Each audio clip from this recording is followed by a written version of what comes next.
Welcome to the Multimedia Resource Channel, bringing you online videos and information featuring head and neck cancer research. In this episode, Dr. Cohen talks about the head and neck cancer studies currently featured on the channel. Dr. Cohen is a principal investigator for the studies. When I start to talk to a head and neck cancer patient, I want them to really feel like this is a partnership between the patient, the caregivers, the nurses, the people who are involved in clinical research, and of course their treating physicians and or the principal investigator.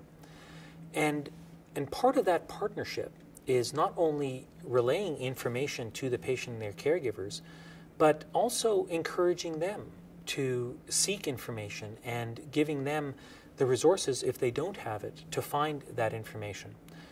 I think in this day and age, there's obviously multiple sources for that information, and truly, in many ways, patients do need to be their own advocate. And I not only encourage, but I very much support when patients go out and get information about their disease, about what clinical trials are available, about the specific clinical trial that we may be talking about, because there may be a lot that we can cover in the conversation, but there's no way that we can cover everything. And of course, there's no way that their physician or their nurse will know everything. So I think it's a great idea for patients to go out and get information. And by the same token, patients often ask, should I get a second opinion? And sometimes patients will feel like they're insulting their physician by asking that question or offending their physician.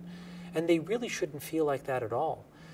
Most physicians, I would hope, are not threatened by a second opinion. And in fact, most second opinions, the great majority of second opinions, if they're from a legitimate provider, should reinforce what the physician has talked about and the management plan that physician has.